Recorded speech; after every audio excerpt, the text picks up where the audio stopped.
Tajuk kita malam ini adalah tentang Ahlus Sunnah wal Jamaah. Ada orang berfahaman bahwa semua yang dia lakukan ini sudah tertulis di Lauhil Mahfuz dan dia tiada kuasa untuk menolak. Na'udzubillah, maaf, beribu maaf. Bila dia berbuat mencuri, lalu kemudian dia ditangkap, dan saat itu ditanya, mengapa awak mencuri? Sebab Allah dah tuliskan di Lauhil Mahfuz. Kemudian suatu ketika, ini yang saya cakapkan ini nyata, terjadi, bukan illusion. Suatu ketika ditangkaplah seorang peminum khamar pada masa Sayyidina Umar ibn Khattab. Lalu dia ditanya, mengapa awak minum khamar? Kata dia, saya sebenarnya tak nak minum khamar, tapi dah tertulis di Lauhil Mahfuz. Maka kata Umar bin Khattab, bagi dia hukuman 2 kali ganda. Pertama, sebab dia salah minum khamar. Yang kedua, dia berbicara tentang akidah tanpa ilmu yang benar. Kelompok ini disebut dengan aliran Jabariyah. Diambil dari kata Jabar. Jabar artinya terpaksa. Orang yang terpaksa, jim, ba, ra, jabar. Orang yang terpaksa, majbur, dia terpaksa. Seperti pokok kayu yang dihembus angin. Jadi bila saya dibagi amanah untuk menyampaikan Ahlus Sunnah wal Jamaah, maka kita mesti keluarkan umat dari Jabariyah ini. Lawan daripada Jabariyah ini pula disebut dengan Qadariyah. Qadariyah mengatakan tak ada takdir. Maka rukun iman bagi orang Qadariyah ini 5 saja. Antuk minabillah wa malaikatihi wa kutubihi wa rusulihi wal yaumil akhir. Kata dia takdir tak ada. Sebab bila orang percaya kepada takdir ini hanya akan melemahkan umat Islam saja. Beratus tahun kita dijajah oleh musuh dan umat Islam tak melawan. Mengapa awak tak berperang? Terima sajalah, ada takdir Allah.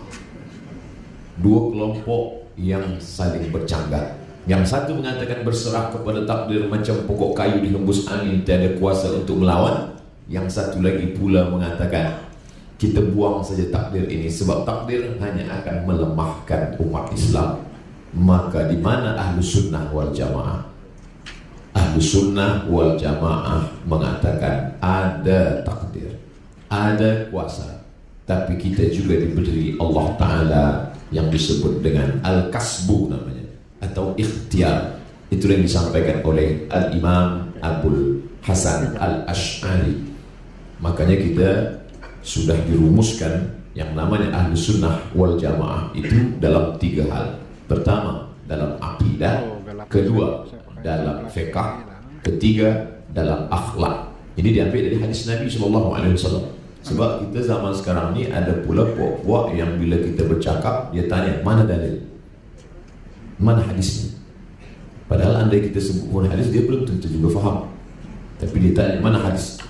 Hadis tentang pembagian yang 3, akidah, fiqh, dan akhlak dari hadis Jibril alaihissalam. Manakala bertanya kepada Rasulullah SAW, ma huwal iman, wa ma huwal islam, wa ma huwal ihsan. Iman, antumina billah wa malaikatihi wa kutubihi wa rusulihi wal yawmil akhir wa biqadri khairihi wa syarrihi. Sedangkan Islam, anta syahada ila ilaha illallah wa anna Muhammad Rasulullah wa tuqimas salat wa tu'tiyaz zakat wa tasum ramadan wa tahujjal bait in istata'ta ilaihi sabila. Sedangkan ihsan, anta ta'budallaha ka'annaka tarah. Engkau sembah Allah seakan-akan engkau memandang kepada dia. Fa illam takun tarahu fa innahu yaraka. Bila matamu tak dapat memandang melihat dia, sesungguhnya dialah yang melihat engkau. Maka ketiga-tiga inilah yang mesti dipegang umat Islam dalam yang disebut Ahlus Sunnah wal Jamaah. Akidah kita bukan Jabariyah, bukan Mu'tazilah. Tapi Jabariyah, Mu'tazilah ini tak boleh dibunuh. Orangnya mungkin boleh ditangkap, tapi idea, pemikiran dia maka berkembang di university, di YouTube, di internet, Dia sampaikan ini. Zaman dulu mungkin ada tauliah. Ustaz Abdul Somad tidak boleh bagi tazkirah di negeri Sabah bila tak ada tauliah.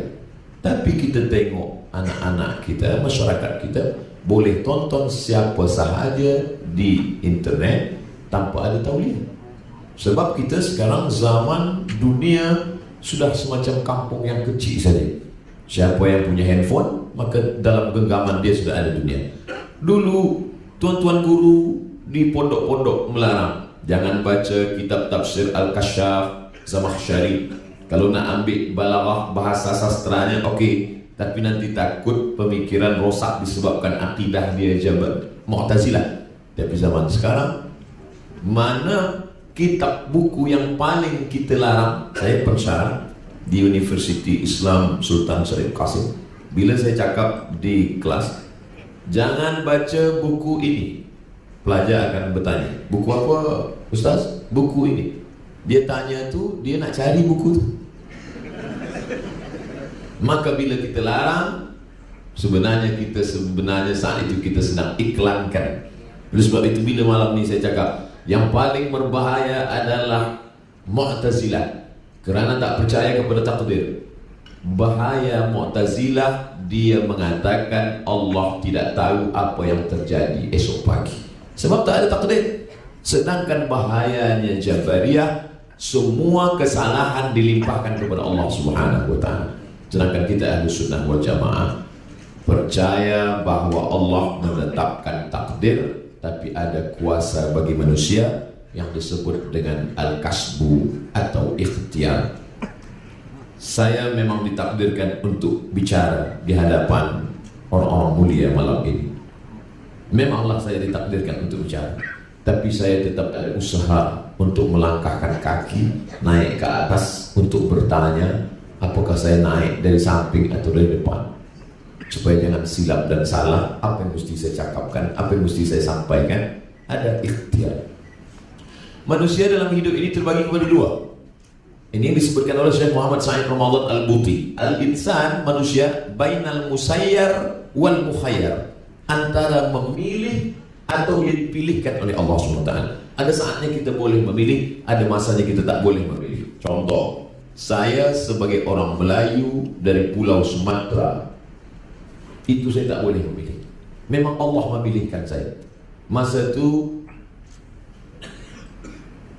Allah menciptakan manusia 40 yawman nutfah, 40 hari dalam bentuk air. Summa yakunu 'alaqatan mithla dhalik, 40 hari dalam bentuk 'alaqah, darah. Summa yakunu mudghatan mithla dhalik, 40 hari dalam bentuk daging. 40 hari air, 40 hari darah, 40 hari daging. 120 hari, summa yursalul malaku, datanglah malaikat yang diutus Allah. Saat itu malaikat meniupkan roh ke dalam rahim perempuan orang Melayu di Sumatera, maka saya pun menjadi orang Melayu. Kalau boleh memilih saat itu, mungkin saya nak jadi orang Jepun. Tapi masa itu kita tak ada pilihan. Masa itu kita musayyar. Musayyar dijalankan. Kita tak berjalan sendiri. Tapi ada masanya mukhayyar. Mukhayyar memilih. Ustaz Abdul Somad, kata Datuk Mufti, berjumpa dengan saya di Kuala Lumpur bulan Februari. Kami nak jemput Ustaz Abdul Somad ke Sabah. Saat itu saya ada dua pilihan, pergi atau tak pergi, datang atau tak datang. Masa itu saya mukhayyar, ada dua pilihan. Nah sekarang manusia ini, ada yang dia anggap hidup dia ini tak ada pilihan. Dia anggap semuanya sudah suratan. Lalu semua kesalahan, kekeliruan dia pun dia limpahkan kepada Allah SWT. Na'udzubillah. Apa bezanya kita dengan orang yang dihukum pada masa Umar Ibn Al-Khattab? Ini berbahaya sekali bagi umat. Oleh sebab itu malam ini saya dibagi tajuk bagaimana menjelaskan Ahlus Sunnah wal Jamaah kepada masyarakat. Maka orang-orang ulil amri yang diberi Allah, dititipkan amanah kekuasaan, mesti faham lebih dulu tentang Ahlus Sunnah wal Jamaah sebelum masyarakatnya, sebab mereka adalah orang-orang yang diberikan dua balasan, sebagaimana surat Nabi SAW kepada raja daripada Rom, aslim taslam, bila engkau masuk Islam kau akan selamat. Falaka ajrani, kalau kau masuk Islam balasan engkau dua. Pertama, engkau Islam. Yang kedua, rakyat engkau Islam kerana engkau. Begitulah hebatnya orang-orang yang punya kekuasaan. Bila mereka Islam, maka dia pun mendapatkan dua. Begitu juga sebaliknya. Bila mereka tidak tunduk patuh kepada Islam, maka mereka juga ikut bertanggung jawab di hadapan Allah Subhanahu wa taala. Kullukum ra'in, setiap kamu adalah pemimpin, wa kullukum mas'ulun an ra'iyati, setiap kamu akan ditanya tentang apa yang kita pimpin di hadapan Allah Subhanahu wa taala. Termasuk air ini juga ditakdirkan untuk saya. Tapi masa ini saya ada ikhtiar untuk minum atau tak minum. Dan saya pula ada al-kasbu, diberikan Allah kuasa. Ada Allah pinjamkan pada saya sama dengan, ada Allah bagi pada saya basar, pandang.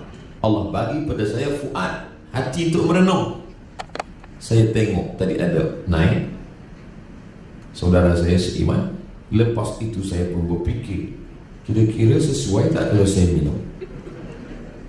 Layak tak kalau saya minum? Disitulah datang tuntunan Nabi Muhammad SAW dalam hadis Sahih Muslim. Apa kata Nabi? La yashrabanna ahadukum qa'iman, janganlah kamu minum berdiri tegak. Faman nasiya falyastaqi, siapa yang lupa maka hendaklah dia memuntahkan air yang sudah masuk ke dalam mulutnya. Itulah maka saya tak minum. Maka disebut faham saya ini faham ahlus sunnah, kerana mengikut sunnah Nabi Muhammad sallallahu alaihi wasallam. Tapi mengapa ada hadis menyebut Nabi syariba min ma'i zamzam qa'iman? Hadis sahih juga. Nabi minum air Zamzam tegak berdiri. Oke, saya pindah. Sedangkan dia sendiri yang bercakap, dia katakan la yashrabanna ahadukum qa'iman, jangan minum berdiri. Bila dia melarang orang minum tegak berdiri, dia sendiri minum berdiri. Maaf, orang yang tak faham boleh tuduh Nabi munafik. Beza cakap dia dengan perbuatan dia. Tapi alhamdulillah, masya Allah, tabarakallah, subhanallah. Sekarang manusia moden tunjukkan, rupanya bila kita minum tegak berdiri, maka di badan kita ni ada macam alat yang diciptakan Allah, penapis air. Bila kita tegak, dia terlungkup. Bila kita duduk, dia terlentang. Mana bila kita duduk minum, air yang kita minum tadi dia tapis suci bersih. Mengapa Nabi minum air Zamzam tegak berdiri? Kerana air Zamzam air paling suci dan bersih di dunia.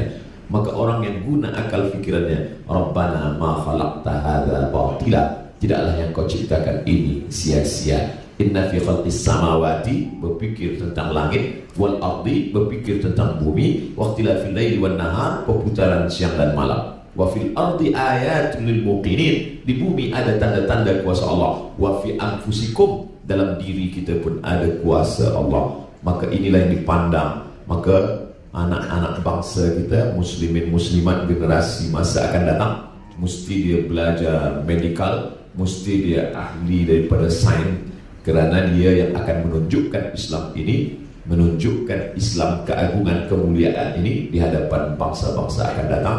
Maka mereka akan bersyahadat bukan kerana kita membawa pedang, tapi kerana melihat kehebatan yang sudah disampaikan 14 abad silam. Buktinya dilihat hari ini, ajaran Nabi Muhammad sallallahu alaihi wasallam.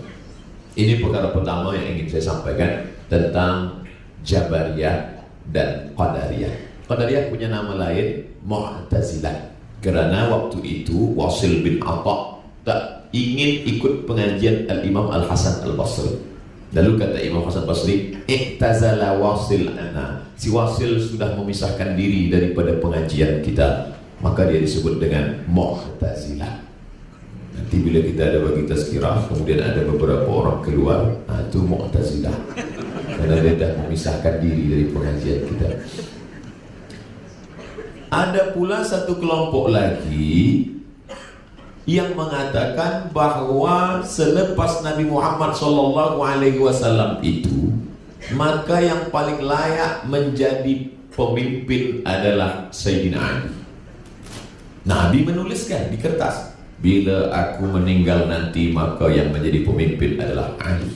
Kalau Ali meninggal digantikan oleh Sayyidina Hasan.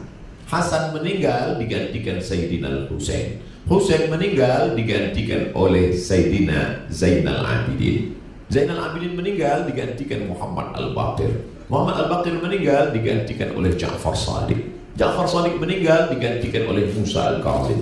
Musa Al-Kazim meninggal digantikan oleh Ali Ridha, sampailah pada imam yang ke-12. Maka disebut kelompok ini dengan Syiah Imamiyah Itsna Asyariyah. Mengapa disebut Imamiyah? Karena dia wajib beriman imam.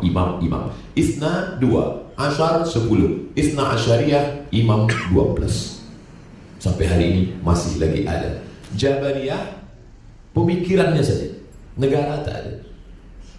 Mu'tazilah, Qadariyah pemikiran saja, negara tak ada. Tapi Imamiyah ada yang dah jadi negara.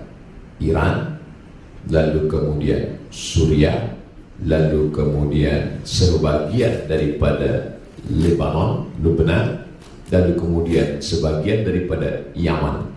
Maka dia menjadi kekuatan politik yang luar biasa. Takut kepada Jabariyah hanya setakat pemikiran. Khawatir kepada Mu'tazilah hanya sebatas buku. Orang tak boleh paksakan.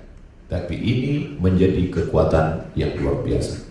Alhamdulillah, Malaysia, saya baca dalam salah satu fatwanya melarang kekuatan, dilarang dengan kekuatan. Tidak boleh dilarang dengan tazkirah dan ceramah. Mesti ada orang yang berkuasa dengan kekuasaan. Sebab kalau tidak, maka ada setidaknya 5 perbezaan kita dengan Syiah yang bukan ahli sunnah wal jamaah. Pertama, bahwa di antara rukun imannya wajib beriman kepada imam 12. Sesiapa sahaja yang tidak beriman kepada imam yang 12, maka dia kafir, halal darah. 2, bahwa mestinya selepas Nabi SAW meninggal itu yang menjadi pengganti pemimpin adalah Ali. Jika Ali yang mendapatkan wasiat, wasi, penerima wasiat, maka Abu Bakar dan Umar itu adalah perampas kekuasaan. Maka mereka mesti dilaknat. Maka ada doa khas namanya doa laknat sonamai Quraisy. Doa melaknat 2 berhala Quraisy. Dibaca setiap selepas sembahyang subuh. Allahumma la'an sonamai Quraisy. Laknatlah 2 berhala Quraisy, Abu Bakar dan Umar. Dan ditulis di dalam kitab-kitab mereka, di antaranya kitab Al-Kafi yang ditulis oleh Imam Al-Kulaini. Begitu juga dengan kitab-kitab yang lain. Oleh sebab itu, maka umat ini mesti dijaga daripada kelompok-kelompok yang menyeleweng, menyimpang daripada ahlu sunnah wal jamaah. Perbezaan yang ketiga, bahwa Al-Quran ada yang disebut dengan Mushaf Fatimah. Kenapa sekarang yang di tangan umat ini Mushaf Utsman? Karena ditulis pada masa Utsman ibn Affan selepas terjadi konflik. Lalu kemudian ada beberapa nama Ali yang mestinya ada di dalam mushaf itu dibuang, kata mereka.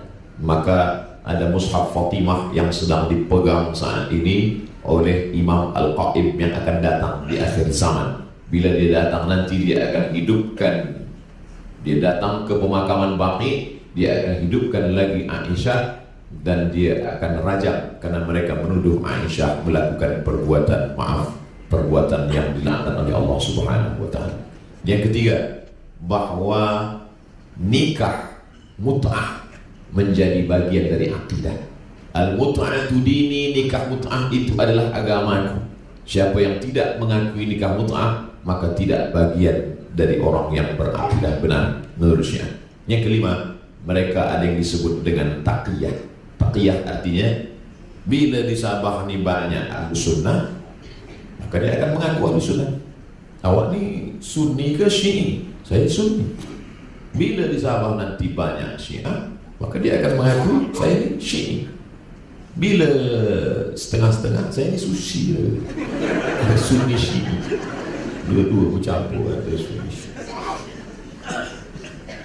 Saya menyampaikan ini bukan berarti selepas ini lepas begitu saja. Malam ini apa yang saya sampaikan ini recording, lepas itu akan diupload ke YouTube dan Syiah akan menonton dan mereka akan bully saya dalam komen-komen. Tapi saya terus akan sampaikan. Sampai bila? Karena mesti dijaga. Saya menulis disertasi PhD judul Syekh Hashim Asy'ari wa juhuduhu fi nasri sunnah di Indonesia. Kontribut Syekh Hashim Asy'ari, pengasas Nahdlatul Ulama, dalam menjaga dan menyebarkan Ahlus Sunnah wal Jamaah di Nusantara, khususnya di Indonesia. Maka dalam satu kitab beliau berjudul Risalatu Ahlus Sunnah, yang beliau bahaskan satu kelompok yang paling mengerikan, seolah-olah beliau dapat ilham lebih kurang 100 tahun yang lalu. Kenapa itu yang banyak beliau bahas tentang Syiah?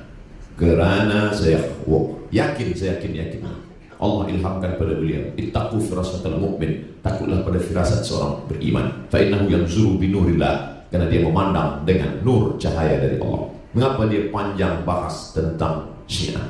Kerana dia faham bahwa kelompok ini mungkin akan besar di masa akan datang, dan anak cucu kita menjadi korban kalau kita tak kuatkan akidah Ahlus Sunnah wal Jamaah.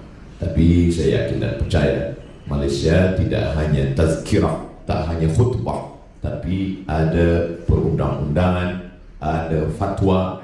Maka negeri ini dijaga. Mudah-mudahan negeri-negeri di Nusantara tetap dijaga daripada kelompok-kelompok yang menyimpang daripada Ahlus Sunnah wal Jamaah. Amin ya rabbal alamin. 20 menit saya bahas tentang akidah. Karena tadi 3, akidah, fiqh, dan akhlak. Seterusnya kita bahas yang kedua, yaitu fiqh. Ahlus Sunnah wal Jamaah dalam bidang fiqh ini 4. Pertama, mazhab Imam Nu'man bin Sabit. Kampung dia di Kufah, meninggal tahun 150 Hijrah. Tapi lebih popular kita dengar dengan nama Imam Hanafi. Yang kedua, Malik bin Anas. Makam dia di Baqi, samping Masjid Nabawi, meninggal tahun 179 Hijrah. Kita lebih kenal nama dia yang masyhur Maliki, Malik bin Anas. Yang ketiga, Muhammad bin Idris, tapi nama popular dia Syafi'i, meninggal 204, makam dia di Kahira. Yang keempat, Ahmad bin Hanbal, tapi kita sering sebut nama dia Imam Hanbal, meninggal di Baghdad tahun 241. Keempat-empat ini Ahlus Sunnah wal Jamaah. Bila esok pagi saya diminta menjadi imam subuh, bukan saya nak minta jadi imam, tak, saya bila diminta jadi imam subuh, saya pun maju jadi imam. Allahu Akbar. Bismillah, saya baca sir. Bismillahirrahmanirrahim. Alhamdulillahi Rabbil Alamin, Ar-Rahmanir-Rahim, Malik Yawmiddin. Lepas itu habis, saya pun baca ayat. Lepas baca ayat, selesai rakaat pertama, naik rakaat kedua. Lepas rakaat kedua bangkit, Sami'allahu liman hamidah, Rabbana lakal hamdu bil samawati wal ardi wal masjid syai'in ba'd. Lepas itu saya terus saja sujud, Allahu Akbar. Maka menurut 4 mazhab tadi, masih Ahlus Sunnah wal Jamaah, masuk dalam mazhab Hambali. Kerana mazhab Hambali basmalahnya sir dan tiada pakai kunut subuh, masih Ahlus Sunnah wal Jamaah. Tapi dalam masalah itu saya menimbulkan fitnah, kerana majoriti masyarakat Sabah bermazhab Syafi'i, ulama yang datang bermazhab Syafi'i. Maka kedatangan saya ke Sabah menimbulkan fitnah. Tak semua orang mengerti mazhab Hambali. Selepas sembahyang, Assalamualaikum warahmatullahi wabarakatuh, sebagian jamaah dia ulang balik. Kenapa awak ulang? Nampaknya Ustaz Somad tak Ahlus Sunnah wal Jamaah. Sebab bagi mereka Ahlus Sunnah adalah yang membaca kunut subuh. Ustaz Somad sendiri bila sembahyang masjid di Riau dekat rumah, macam mana? Saya baca jahar. Bismillahirrahmanirrahim, Alhamdulillahirabbil alamin. Meskipun dulu masa di Maghribi, guru-guru kami bermazhab Maliki. Saya di Maghribi tahun 2004 hingga 2006. Bila saya bawalah yang saya pelajari dulu di Maghribi itu ke kampung saya di Riau, saya bawa sembahing subuh di Riau, subuh macam mazhab Maliki, tangan lepas ke bawah, Allahu Akbar, basmalah tak ada sama sekali. Kalau Syafi'i, Bismillahirrahmanirrahim. Kalau Hanbali, kalau Maliki tak ada basmalah, terus saja Alhamdulillah, Alhamdulillahi Rabbil Alamin. Kunut dia sebelum ruku. Lepas ayat yang kedua, Inna a'tainakal kautsar fasholli li rabbika wanhar inna syani'aka huwal abtar. Sebelum ruku dia senyap baca kunut. Kunut dia tak bersuara sama sekali. Kunut silent. Tak ada suara. Lepas tu baru ruku. Andailah saya bawa mazhab Maliki ni ke kampung halaman saya di Riau, Sumatera, lepas sembahyang jamaah semua berbisik, siapa ni? ISIS. Sebab mereka tak faham, menimbulkan fitnah. Oleh sebab itu saya selalu mengajak para ustaz, manhaj yang paling salim dalam masalah ini adalah manhaj Al-Azhar. Karena di Azhar semua kami pelajari, belajar Hanafi, belajar Maliki, belajar Hambali, belajar Syafi'i, tapi dalam mengamalkan kami lebih condong kepada mazhab Syafi'i. Kita tidak menyatakan satu mazhab saja kemudian yang lain kita katakan tak Ahlus Sunnah wal Jamaah, tapi dalam mengamalkan, sebab masyarakat ini dia sudah busy dengan berbagai macam problem.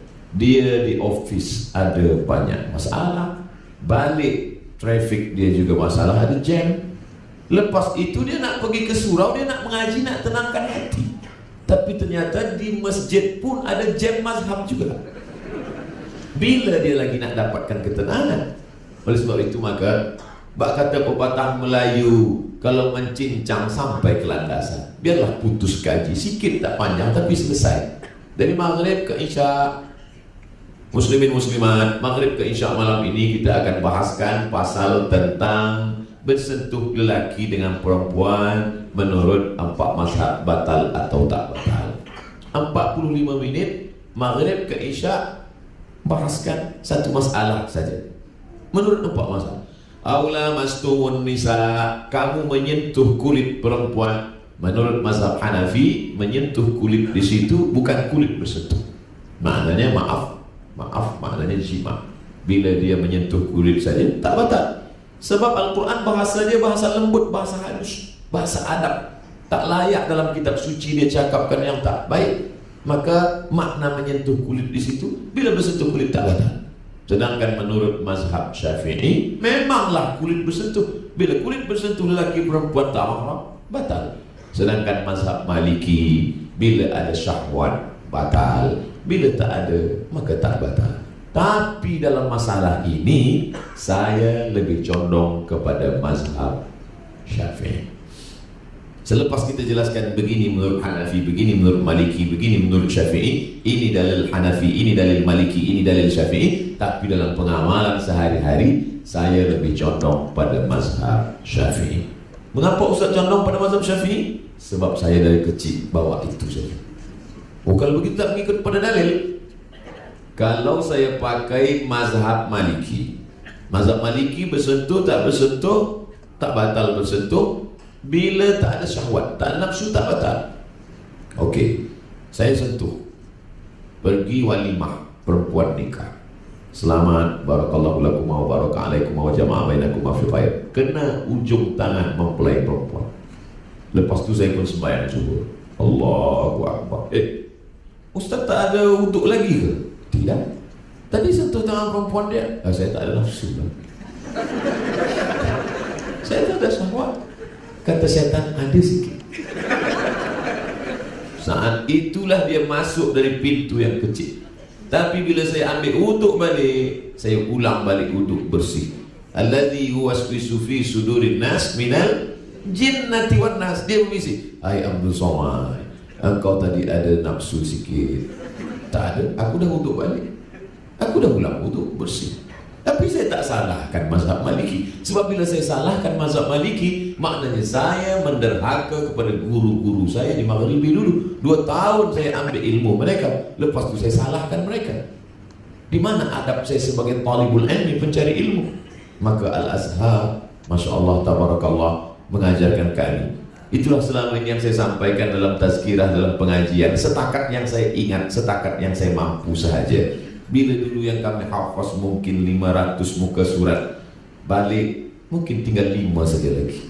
Yang satu hilang di pesawat terbang, satu hilang entah di mana-mana. Lalu kemudian orang bertanya, saya senang bila Ustaz sampaikan tazkirah, Ustaz sebutkan semuanya. Yang saya ingat saja, sebab kita nak tunjukkan inilah gajah itu. Sebab bila kita sampaikan satu saja, gajah itu dia panjang bulat, itu ekor dia. Gajah itu dia tipis, itu telinga dia. Lepas itu berkelailah umat ini masalah gajah. Kata satu telinga, yang satu ekor. Kedua-duanya belum pernah menengok gajah. Oleh sebab itu maka kita sampaikan secara keseluruhan, tapi kemudian saya lebih condong berpegang kepada ini kerana ini yang saya amalkan, dan negeri ini memakai mazhab Syafi'i. Adapun Sabah, tadi lama bercerita dengan Datuk Seri tentang bagaimana kerajaan Brunei, kerajaan Sabah, kerajaan Sulu, para petualang explorer dari Bajau, lalu kemudian dari Bugis, Makassar, Banjar, semua Nusantara ini mereka berpegang kepada mazhab Syafi'i kerana kitab-kitab mereka adalah yang ditulis oleh ulama mazhab Syafi'i. Dan yang paling popular di antara kitab itu adalah kitab Sabilal Muhtadin yang ditulis oleh Syekh Muhammad Arsyad Al-Banjari. Al-Banjari, Banjar, Kalimantan Selatan, Banjarmasin. Maknanya apa? Memang kitab inilah yang dipakai di samping kitab-kitab lain, menunjukkan mereka berpegang kepada mazhab Syafi'i. Satu contoh sahaja. Apakah ulama yang keluar daripada 4 mazhab ini boleh dikatakan bukan ahlu sunnah wal jamaah? Misalkan mazhab Zahiri, Daud Az-Zahiri, maka mengambil kepada zahir nas saja, keluar daripada yang sudah digariskan ahlu sunnah wal jamaah. Maka Syekh Muhammad Hasan Asy'ari memang menuliskan betul supaya umat ini ada pegangan dalam bidang akidah. Ahlu sunnah Abu Hasan Al-Asy'ari atau Abu Mansur Al-Maturidi. Dalam bidang fiqh 4 mazhab, tapi lebih condong kepada mazhab Syafi'i. Kemudian yang terakhir dalam bidang akhlak, dalam bidang suluk, dalam bidang perbuatan, aktiviti kita sehari-hari. Ada sebagian yang mengatakan cukup berzikir saja sehingga tak perlu lagi solat. Ini ada kelompok. Saya pernah dijemput sebuah tazkirah. Ustaz bagi tazkirah tempat kami. Apa tajuk dia? Sembahyang. Sembahyang ni dari kecil lagi. Iya, tapi banyak orang tua pun tak sembahyang sekarang. Apa sebab? Sebab kata dia cukup berzikir sudah sembahyang. Maka bila dia dengar azan di office, hayya 'alas salah, dia tetap kerja juga. Awak tak sembahyang? Pejam mata, ingat Tuhan, cukup lah. Salat itu kan ingat, maka zikir juga ingat. Maka orang yang sudah berzikir cukup tak lagi salat. Maka mengatasnamakan tasawuf, menyebut diri tasawuf, padahal tasawuf itu mestilah berpegang kepada sunnah. Maka tajuk besar kita Ahlus Sunnah, berpegang kepada sunnah. Adakah pernah Nabi Muhammad SAW berdiam diri dalam bilik dia di samping Masjid Nabawi yang biasanya Bilal bin Rabah mengetuk pintunya? Ya Rasulullah, bolehkah saya iqamah? Kerana Nabi itu solat qabliyah dia di bilik. Bila Bilal nak iqamat, dia ketuk pintu. Ya Rasulullah, sudah boleh saya iqamat? Dulu begitu. Dulu Bilal tak boleh iqamat sebelum ada izin dari imam. Sekarang Bilal iqamat sebab jam dah berbunyi. Dulu Bilal bertanya, ya Rasulullah, dah boleh saya kumandangkan iqamat? Kata Rasulullah, arihna ya Bilal, kami banyak beban dalam hidup ni. Arihna, buat beban kami ni ringan dan hilang wahai Bilal. Aqimis salat. Aqimis salat bukan maknanya tegakkan salat. Makanya khatib bila di atas mimbar, innallaha ya'muru bil 'adli wal ihsan wa ita'i dzil qurba wa yanha 'anil fahsya'i wal munkari wal baghi ya'idzukum la'allakum tadhakkarun fadhkurullaha al-'azim yadhkurkum was'aluhu min fadlihi yu'tikum wa la dzikrullahi akbar wallahu ya'lamu ma tasna'un. Aqimis shalah. Kenapa dalam bentuk tunggal seorang aqimis salat, bukan aqimus salat. Aqimus salat, tegakkanlah salat. Tapi dia cakap aqimis salat, wahai Bilal, iqamatlah. Maka Bilal iqamat, ditegakkan salat. Pernahkah masa itu Bilal mengetuk pintu kamar bilik Nabi, ya Rasulullah, sudah boleh iqamat? Bilal, hari ini kau sajalah sembahyang, aku ingat saja cukup. Tak pernah. Nabi meninggal hari Isnin, hari Rabu 5 hari menjelang meninggal, Khamis, Jumat, Sabtu, Ahad, Isnin. Hari Rabu Nabi sakit kepala, sakit keras. Kemudian datang sahabat membawakan air dalam kerbah, lalu kemudian disiramkan ke wajah Nabi. Manakala Nabi terbangun, terjaga, Nabi minta dan bawa ke Masjid Nabawi untuk sholat berjamaah. Artinya apa? Nabi tak pernah meninggalkan sholat berjamaah. Jadi siapapun nanti yang mengatakan ahli tasawuf, wali Allah, tapi kemudian meninggalkan sholat, berarti bukan lagi ahlus sunnah wal jamaah. Makanya kata Syekh Abdul Wahab Asy-Sya'rani, salah satu wali Allah, hidup di abad ke-10, murid daripada Al-Imam Jalaluddin Abdurrahman As-Suyuti. Nama kitabnya Tanbihul Mughtarrin. Tanbih, peringatan. Mughtarrin, orang-orang yang tertipu. Banyak orang tertipu menyangka ini wali, menyangka ini orang yang dekat dengan Allah, tidak lagi salat. Kenapa dia tak sembahyang? Oh, dia bukan macam kita orang awam. Kita sembahyang di Sabah, dia di Makkah. Kenapa dia tak sembahyang Jumat? Dia sembahyang Jumatnya di Makkah. Orang dulu ikut saja. Tapi sebenarnya bila dia guna akal dipakai sikit saja, di Sabah pukul 12 sembahyang Jumat, 12.30, 12.30. Di Makkah baru pukul 8. Mana ada orang sembahyang Jumat pukul 8 di Makkah? Bila dia pakai sedikit saja akal untuk berfikir. Makanya kata Syekh Abdullah Masya'alani, idza ra'aitar rajul, bila kau pandang ada seseorang yang tiru fil hawa, terbang di atas awan, yamshi 'alal ma', berjalan di atas air, la tartar, jangan tertipu. Ada orang boleh terbang di atas awan, berjalan di atas air, jangan tertipu. Tapi pandanglah bagaimana istiqamah dia dalam menjalankan sunnah Rasulullah sallallahu alaihi wasallam. Kerana apa? Karena yang terbang di atas awan, berjalan di atas air pun iblis boleh melakukan itu. Makanya dalam tasawuf dikatakan al-istiqamah, satu istiqamah khairun min alfi karamah, lebih baik daripada 1000 karamah. Hari ini kita melihat orang menamakan diri tasawuf, sufi, tapi yang dicari bukan istiqamah. Ikut tasawuf, zikir, yang dicari bagaimana nak kebal, kemudian boleh berjalan di atas air, boleh terbang. Bila nak terbang tak usah ikut tasawuf, elok ikut Batman, Spiderman. Orang bertasawuf diambil dari kata safa. Tasawuf artinya safa, man safa qalbuhu lillah, mensucikan hati. Tasawuf dari kata safa, suci hatinya.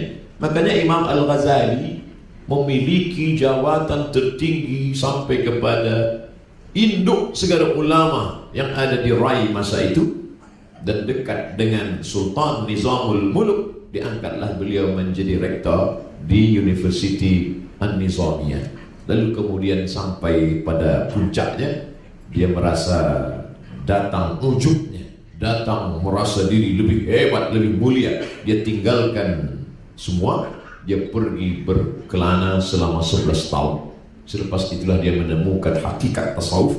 Tak lain tak bukan adalah mengenal Allah Subhanahu wa taala, ma'rifah. Ketika Imam Al-Ghazali ditanya, "Hai Ghazali, apa ma'rifah itu?" Kata Al-Ghazali, "Nurun yaqdhifullahu fi qalbi 'abdi." Cahaya yang ditembakkan Allah ke dalam hati seorang hamba, dengan cahaya itu terang. Imam Al-Ghazali mengumpamakan hati ini macam cermin.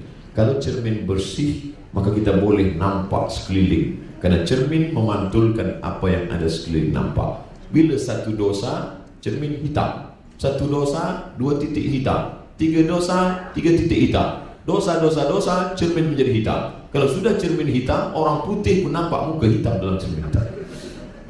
Karena dia menampilkan apa yang nampak pada zahir kita. Oleh sebab itu maka tasawuf pada dasarnya adalah mensucikan hati, bukan mencari karamah. Makanya Sultanul Awliya, sultannya para wali, Syekh Abdul Qadir Al-Jilani, dalam kitabnya berjudul Sirrul Asrar, rahsia dari segala rahsia. Apa kata Syekh Abdul Qadir Jilani? Bagi wali-wali Allah, karamah itu sama macam maaf. maaf, beribu maaf. Karamah itu sama macam anak gadis pertama kali uzur haid, dia malu.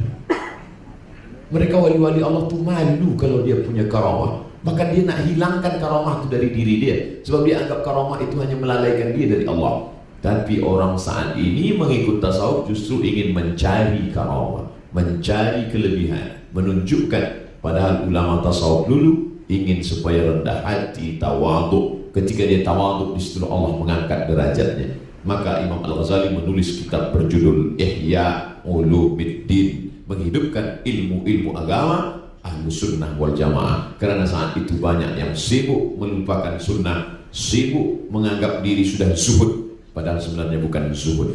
Suatu ketika Aisyah melihat di tepi jalan seorang lelaki dengan baju yang kuyak, dengan kotor, lekuh.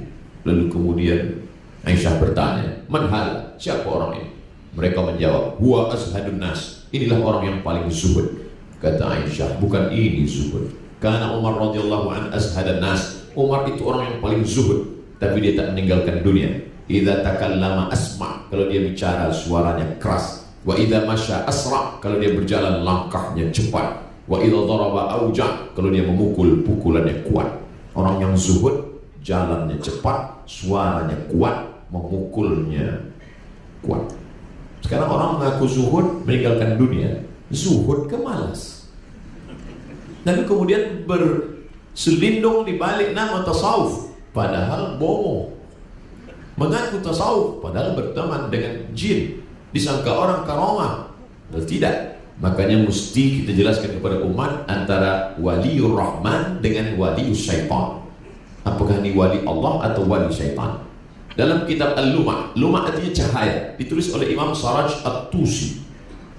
Suatu ketika seorang ulama mengajak muridnya menjumpai seorang wali. "Wahai murid-murid, ayo kita ke masjid, kita nak jumpa wali Allah." "Baik Tuan Guru." Mereka pun pergilah ke masjid. Sampai di masjid, berjumpalah dengan orang yang dikatakan wali tadi. Rupanya tak berapa lama orang yang disangka wali tadi, Allah nak tunjukkan, dia meludah di dalam masjid. Dia meludah dalam masjid. Selepas itu kata guru, "Mari kita tinggalkan orang ini, dia bukan wali Allah, tapi dia wali syaitan." Kenapa? Karena dia meninggalkan sunnah. Orang yang meludah dalam masjid, orang meninggalkan adab-adab masjid, meninggalkan sunnah. Maka pegangan utama dalam akidah adalah sunnah, pegangan utama dalam fiqh adalah sunnah, pegangan utama dalam tasawuf, akhlak juga adalah mengikut Ahlus Sunnah wal Jamaah. Jadi bila kita dah tunjukkan ini kepada umat, kepada masyarakat, siapapun nanti yang datang membawa tongkat panjangnya 95 cm, maka dia bukan 1 meter. Karena kita dah sepakat bahwa yang 1 meter itu adalah 100 cm, bahwa kurang daripada itu bukan. Jadi standar utama dalam berakidah, dalam fiqh, dalam tasawuf adalah Ahlus Sunnah wal Jamaah. Selama dia berpegang pada sunnah, ikut. Kalau dia sudah keluar daripada sunnah, maka tidak kita ikut. Kalau meludah dalam masjid saja mengeluarkan orang dari wali Allah kepada wali syaitan, bagaimana dengan orang yang minum khamar, orang yang tak menutup aurat, lalu disangkakan sebagai wali Allah? Jelas-jelas dia minum khamar, tapi masih dikatakan wali. Itu siapa? Guru saya. Tapi dia minum khamar. Khamar yang awak tengok itu, bila dah sampai ke leher dia, berubah menjadi zam-zam. Ini jahil. Jahil. Oleh sebab itu dalam bidang tasawuf kita berpegang kepada tasawuf Imam Junaid Al-Baghdadi dan Imam Abu Hamid Al-Ghazali. Dalam bidang akidah Abu Mansur Al-Maturidi, Abul Hasan Al-Ash'ari. Dalam bidang fiqh Hanafi, Maliki, Syafi'i, Hambali. Dalam bidang tasawuf Abu Hamid Al-Ghazali dan Junaid Al-Baghdadi. Mengapa? Mereka ini kan datangnya selepas Nabi meninggal. Mengapa kita tak ikut Abu Bakar, Umar, Utsman, Ali, Thalhah, Zubair, Aisyah? Karena mereka yang menyusun secara sistematik. Mereka menyusun secara manhaj, memiliki manhaj yang baik. Selepas Nabi Muhammad SAW, mereka tulis kitab sempurna, tapi mereka tidak menambah-nambah agama. Agama sudah sempurna, tapi mereka menyusun begitu indah dan baik. Inilah yang kita ajarkan kepada umat hari ini. Jadi tidak lagi tazkirah am saja, tapi tazkirah tak keluar daripada 3. Hari Isnin malam Selasa akidah sifat 20 wujud tidak baqa mukhalafatul hawadits diamu nafsi wa dan yaqudrat ilmu hayat sama pasal kal.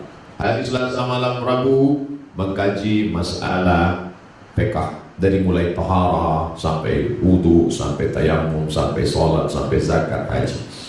Dalam masalah akidah, dalam masalah tasawuf diawali dari takhalli. Takhalli menghilangkan penyakit hati. Hati kita ini banyak penyakit, takhalli dihilangkan. Riya menunjukkan amal. Semua amal nak tunjukkan. Dulu orang menyimpan amal, sekarang semua tunjuk. Sampai tahajud pun nak streaming juga. Semua nak tunjukkan.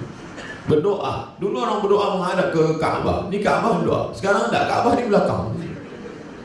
Semua nak tunjukkan pada semua manusia. Mengajak, okey, tak masalah.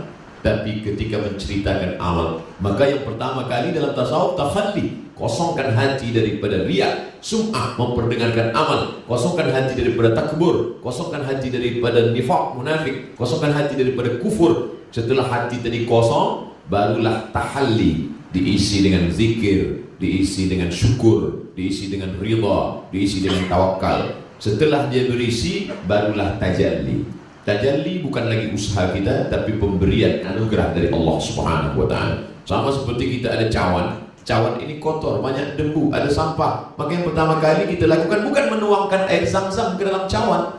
Menuangkan air zam-zam ke dalam cawan yang kotor, cawan tak berubah menjadi bersih, air zam-zam pula menjadi kotor. Tapi langkah pertama adalah takhalli, kosongkan cawan dari sampah. Selepas kita bersihkan, barulah tahalli, tuangkanlah air zam-zam. Setelah tahalli, barulah tajalli. Tajalli Allah yang memberikan rasa. Selepas itu barulah minum air zam-zam. Allahumma inni as'aluka ilman nafi'an wa rizqan wasi'an wa shifaan min kulli da'in wa saqamin birahmatika ya arhamar rahimin. Terasalah dia bagaimana manisnya iman, terasalah dia bagaimana lezatnya air zam-zam. Tajalli adalah pemberian dari Allah Subhanahu wa ta'ala. Ahlus Sunnah wal Jamaah tak keluar dari yang 3: akidah, fiqh atau syariat, dan akhlak. Dalam bidang akidah, Abu Mansur Al-Maturidi, Abu Hasan Al-Ash'ari. Dalam bidang fiqh, Hanafi, Maliki, Syafi'i, Hambali. Dalam bidang tasawuf, Abu Hamid Al-Ghazali dan Junaid Al-Baghdadi. Para ulama sudah menyusun ini,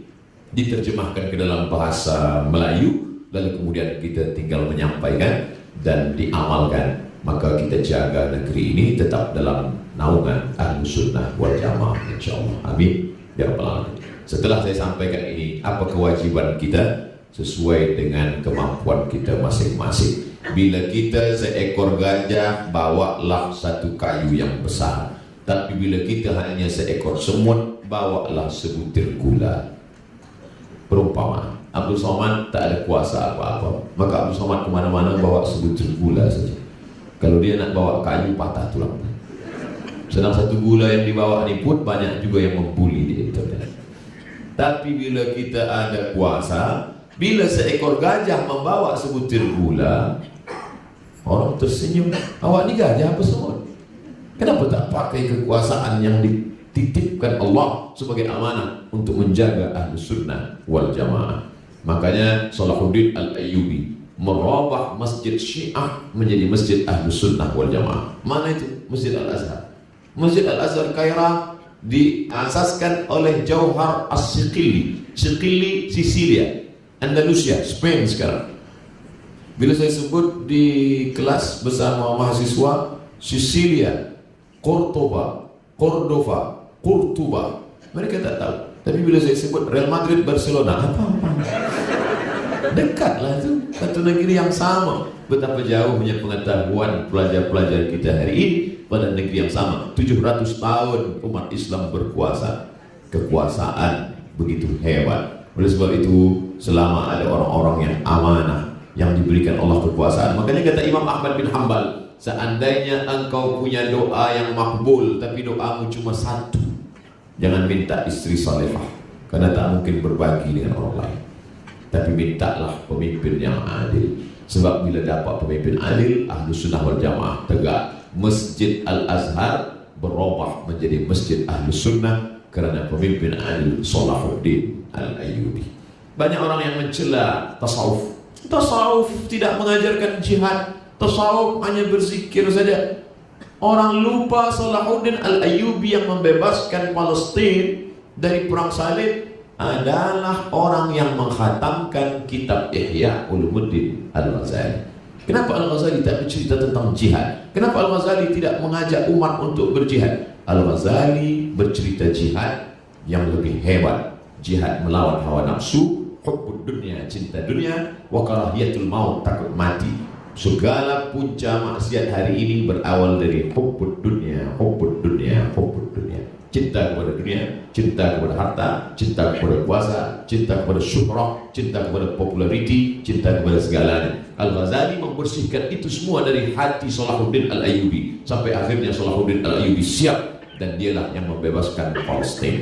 Bila ingin membebaskan Palestina hari ini, mesti ada hati seperti hati Umar bin Khattab, hati seperti Salahuddin Al-Ayyubi. Umar sudah berbuat, Salahuddin sudah berbuat. Yang ketiga siapa? Insya Allah akan datang dari Nusantara, insya Allah. Amin ya rabbal alamin. Karena kita yang belum pernah dapat, India sudah pernah, Turki sudah pernah, Mongol sudah pernah, tapi Nusantara belum. Maka kita menjaga Nusantara, Nusa pulau, antara luar. Nusantara pulau-pulau yang berada di luar benua yang besar. Ada pulau-pulau kecil, Pulau Sumatera, Semenanjung, Pulau Kalimantan, Pulau Sulawesi, Borneo, Papua. Pulau-pulau ini Nusantara. Maka Nusantara ini yang terpecah dari berbagai negeri, bentuknya sama. Bila kita pergi, maka mereka juga menduga sama. Pergi kita ke Makkah, mereka susah nak bezakan muka Abdul Somad ni Malaysia ke Thailand ke Indonesia. Dia tanya, Indonesia, Thailand. Kenapa hitam? Lama berjemur di pantai. Kita ni kemiripan, dari mula wajah, bahasa ada kesamaan, tapi disatukan oleh satu bahasa, satu agama. Adapun yang tidak beragama dengan kita, maka mereka juga saudara kita dalam ukhuwah insaniyah. Orang yang kita ingin selamatkan, bila kita tegak di tepi jalan, kita akan tarik tangan orang yang bila ada mungkin terjadi aksiden, kita tarik tangan dia. Tapi tak banyak orang ingin menyelamatkan orang lain yang terperosok ke dalam, keluar dari Ahlus Sunnah wal Jamaah. Sebab orang lebih melihat yang zahir daripada yang batin. Bila ada orang terkena yang zahir, aksiden, dia selamatkan. Tapi bila ada orang yang aksiden batin yang tak nampak, faham apapun yang merusak kepalanya, dia biarkan. Maka tajuk malam ini, mudah-mudahan kita terselamat dalam 3 hal: akidah, fiqh, dan tasawuf, tazkiyatun nafs, pensucian hati. Saya mulai tadi pukul 9 kurang suku, sekarang pukul 10 kurang suku, 60 menit. Mudah-mudahan bermanfaat, insyaAllah. Amin ya rabbal alamin. Terima kasih segala.